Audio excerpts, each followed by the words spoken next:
Olá, sejam bem-vindos a mais um episódio do Clube do Vídeo, ou melhor, ao último episódio da primeira temporada do Clube do Vídeo, do podcast Clube do Vídeo. É verdade, já passaram as 11 semanas que eu inicialmente tinha projetado para este podcast e hoje termina, digamos, um ciclo, termina esta primeira parte, digamos assim, onde eu abordei cinema mais contemporâneo, não é? Na próxima temporada, que eu não vou anunciar já quando estreia, até porque eu vou precisar de ter algumas certezas de como é que o meu calendário vai funcionar, vai incidir sobre o cinema mais antigo, cinema antes dos anos 90, ou melhor, entre de 1995 para trás, porque a maioria dos filmes que trouxe nesta primeira temporada foram filmes muito contemporâneos, não é? Filmes do século XXI ou filmes do final dos anos 90, portanto nunca ultrapassou muito isso. E hoje, para fechar, digamos, este ciclo, trouxe um filme que eu já abordei no meu blog, o The Father, já o abordei no meu blog 13, na altura dos Oscars, porque eu ao longo do período dos Oscars gosto sempre de ir ver quem está nomeado, os melhores filmes nomeados, digamos assim, pronto, não, estou a dizer isto mal, é melhor os filmes nomeados ao Oscar melhor filme, e eu vi todos, e o da Father, obviamente, como era um dos filmes nessa categoria nomeado, e eu decidi assisti-lo. Não esperava que fosse um filme que eu gostasse tanto, e é por isso que eu decidi repetir uma crítica e não costumo fazer isso, porque sinto que é um filme não só bom, e eu gostei muito, era o meu favorito a ganhar o Oscar de melhor filme, sem dúvida alguma. Eu gostei de ver o Nomadland, gostei do Minari, mas o The Father está numa posição completamente diferente daquilo que eu gostei em relação aos outros. Mas este filme é um filme muito denso, vou ser muito sincero, é um filme muito denso, trata um assunto muito pesado que me diz muito também. E também sinto que uma crítica escrita não servia para expressar tudo aquilo que eu achei sobre este filme. Acho que ficou muita coisa por dizer e acho que mesmo neste episódio do Clube do Vídeo vai ficar muito por dizer, porque o The Father é um filme espetacular. Mas enfim, convém, não é, falar um bocadinho da história, um bocadinho do elenco, até para depois explicar o que é que eu gostei tanto na mensagem deste filme e porque é que eu gostei tanto dele. Pronto, o da Fada foi realizado por Florian Zeller, eu acho que é assim que se diz o nome dele. Ele adaptou uma peça de teatro chamada Le Père. Portanto, este da Fada é inspirado numa peça de teatro que existia, uma peça de teatro francesa, e ele adaptou-a para cinema e posso já dar spoiler, muito bem adaptada, sem dúvida alguma. A história incide sobre Hayne, interpretada pela Olivia Colman, que já fez o The Crown, e sobre Anthony Hopkins, que interpreta uma personagem com o mesmo nome, o Anthony. Portanto, este Anthony é um idoso de 80 e poucos anos, ele vive sozinho na sua casa, e a sua filha, que digamos é a única, porque depois vem-se a descobrir que uma delas já tinha falecido, tenta aos poucos e poucos introduzir-lhe uma assistente, como é que se pode dizer, uma auxiliar, digamos, alguém que cuide dele. Porque esta Anne tem que ir trabalhar para Paris e obviamente não pode deixar o pai sozinho. E ao longo da hora e meia ou 1 hora e 20, já não me lembro muito bem, vamos acompanhando um bocadinho esta introdução desta enfermeira. Vão ser várias, porque o Anthony tem um problema com elas, ou diz que elas roubaram o relógio, ou diz que elas não são boas o suficiente para ele. Nós vamos acompanhando esse processo, não é, de introdução de uma enfermeira. Mas ao mesmo tempo nós vamos acompanhando também aquilo que depois nós vamos perceber que é realmente o mote do filme, que é a demência do Anthony, porque o Anthony é uma pessoa que sofre provavelmente de Alzheimer, não é muito bem explicado, e ele sofre de Alzheimer e é isso que explica certos comportamentos, como por exemplo ele acusar as enfermeiras que roubam um relógio, quando na realidade foi ele que guardou num sítio onde não se lembra. Depois ele é também muito agressivo, muitas vezes, porque não aceita aquela condição que a filha o está a sujeitar, ainda que ela muito provavelmente não queira. E depois nós temos as questões, por exemplo, dele não saber quem é, ele confundir a cara das pessoas, a cara da filha, com por exemplo com uma das enfermeiras que ele tem em casa. Por exemplo, ele muitas vezes também troca os espaços onde está, ele esquece muito das coisas e portanto nós vamos acabar por perceber que o Anthony é alguém que sofre então de demência.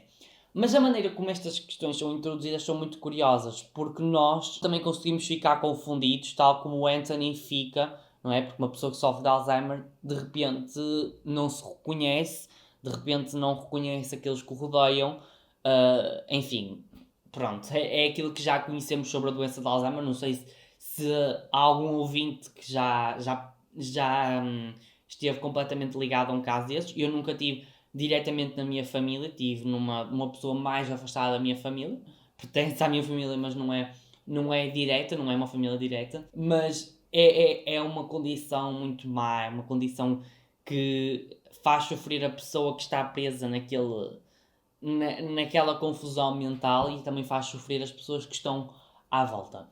Mas a maneira, então, como eu estava a dizer, a maneira como isto é introduzido é muito interessante, porque nós ficámos confundidos, nós de repente também começámos a duvidar de tudo, como o Anthony começa a duvidar, nós de repente achamos que é tudo um complô contra o Anthony e que querem enlouquecer. O diretor conseguiu-nos introduzir muito bem nesta temática. Esta temática é muito tratada em outros filmes, mas ele conseguiu-nos fazer emergir nela, conseguiu-nos entrar, meter na posição da personagem que não é dá o pai, digamos, não é? Que dá protagonismo a tudo isto. Mas pronto, eu queria explicar um bocadinho porque é que eu acho que este filme me diz tanto e porque é que é um filme que eu decidi repetir, não é uma crítica quando já tinha feito nem há 5 meses. Porque eu acho que o Da Fada trata assuntos muito importantes nos dias de hoje.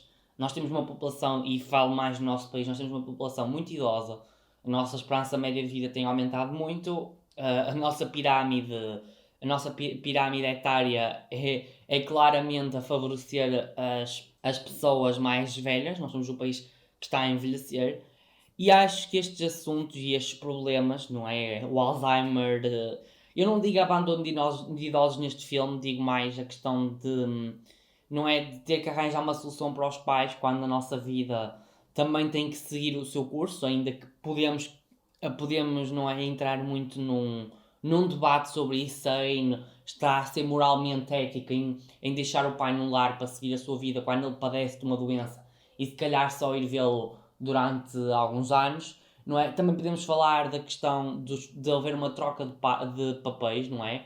Eu acho o título muito curioso porque aqui diz The Father, não é? Obviamente está-se a referir à personagem do Anthony, mas eu acho que no fundo o filme também podia se chamar The Mother porque a Anne de repente está a inverter o papel com o pai. A Anne de repente é a mãe, é alguém que tem que arranjar um cuidador para o pai, não é? Nas horas vagas em que ela tem que ir trabalhar. Um pouco à semelhança como nós éramos crianças, essas questões, não é? São muito abordadas neste filme. Opa, eu acho que é isso que torna este filme completo, além das questões técnicas, não é? Por exemplo, a utilização dos cenários, por exemplo, o cenário da casa é muito metafórico, porque a casa vai se adaptando à mente do Anthony, porque, por exemplo, há uma cena em que eles vão a um médico e de repente a casa muda-se toda e de repente torna-se um consultório. Depois o quarto do Anthony deixa de ser o quarto do Anthony e passa a ser o quarto do Anthony no lar. Ou seja, há ali uma questão muito metafórica e que remete precisamente para essa questão do Alzheimer, por exemplo, nós confundirmos os espaços e tudo mais. Mas então o que eu estava a dizer sobre a mensagem deste filme, e que é isso que eu acho que me cativou tanto, para além das questões técnicas, como eu já disse, é o facto de abordar muito estas questões. Eu acho que eu sou muito sensível às questões dos idosos, porque eu acho que eu tive um caso da família também teve que ir para um lar e eu compreendo muito o lado das pessoas idosas. Não é que os filhos estejam a abandonar, porque a Anne tentou que ele tivesse sempre, ou pelo menos a perspectiva que nós temos é que ela tentou sempre arranjar uma cuidadora para que o pai ficasse no seu conforto do lar. Mas chegou a uma altura em que aquilo ficou tão grave, porque o Alzheimer vai piorando ao longo dos anos, em que ela já não conseguia tê-lo em casa e teve que o colocar num lar, porque ela tem que seguir a sua vida. Eu, por um lado, eu entendo o lado da Anne, porque obviamente que é assim, é um bocado mau quando nós estamos, digamos, no auge da nossa vida e de repente aparece alguma coisa que nos deixa para trás. Mas por outro lado, eu acho que também condena um bocadinho a Anne, porque se calhar poderia ter abdicado um bocadinho da sua carreira para cuidar do pai, para dar um mínimo de conforto para ele, ainda que se calhar ela não o conseguisse, não é? Eu acho que ela tenta sempre arranjar uma solução, mas ao mesmo tempo eu acho que ficamos ali num limbo, se a atitude da Anne é moralmente aceite ou não. Eu pessoalmente tenho uma posição muito neutra, porque eu compreendo os dois lados. Eu acho que ela também tem o direito de seguir a sua vida e na mesma ajudar o pai e dar conforto, porque ela não abandona o pai. Eu creio que ela não abandona, porque o final fica muito ali em aberto e ela continua sempre a mandar postais ao pai regularmente. Por exemplo, na cena final, isso é completamente descrito. Mas por outro, eu acho que se calhar o estar ao lado do pai fosse melhor do que mandar só um simples postal. Eu acho que é precisamente isso. Mas pronto, eu acho que este filme é assim, é muito pesado. Eu recomendo muito assistir porque eu acho que dá uma perspectiva arrebatadora sobre a passagem do tempo, sobre o perder a identidade, não é? De repente nós não sabemos quem somos. Há muitos filmes do género que tratam o Alzheimer, mas eu acho que da maneira como este trata, que nos consegue integrar na história, na mente do Anthony, é qualquer coisa de fantástico. E eu queria tanto que ele tivesse vencido o Oscar porque é um filme tão espetacular, é muito underrated.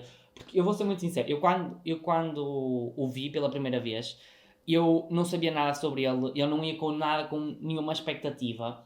E quando eu comecei a ver, eu fiquei completamente fascinado por ele, porque é um filme muito bem interpretado, muito bem escrito, muito bem, os passos são muito bem utilizados para dar essa sensação de metáfora, a história, a troca de personagens ali a meio, as cenas muito bem integradas, é qualquer coisa que torna o The Father uma obra-prima e eu não tenho dúvidas quaisquer alguma que este filme é uma obra-prima e merece sem dúvida ser assistido.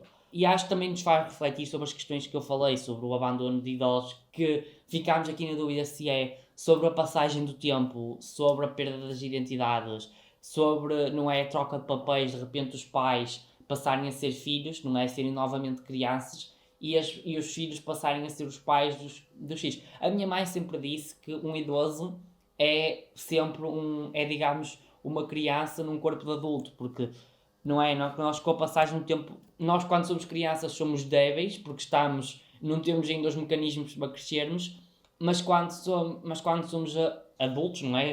Idosos adultos, podemos dizer assim, nós também perdemos essas coisas que nós construímos ao longo do tempo, nós tornámos-nos débeis novamente, porque a passagem do tempo é mesmo assim. Portanto, eu acho que é um filme muito completo. Eu acho que mesmo este podcast vai ficar muito aquém daquilo que eu poderia falar. Eu acho que daqui a uns tempos, se calhar, volto a falar dele, porque há sempre perspectivas novas de quando o vemos novamente e eu recomendo, sem dúvida alguma. Pronto, agora estamos mesmo quase a chegar ao final deste último episódio da primeira temporada. Eu tenho duas coisinhas a dizer. A primeira é que eu agradeço quem me ouviu ao longo destes meses. Destes meses, sim, 2 meses. Foram 2, 3 meses.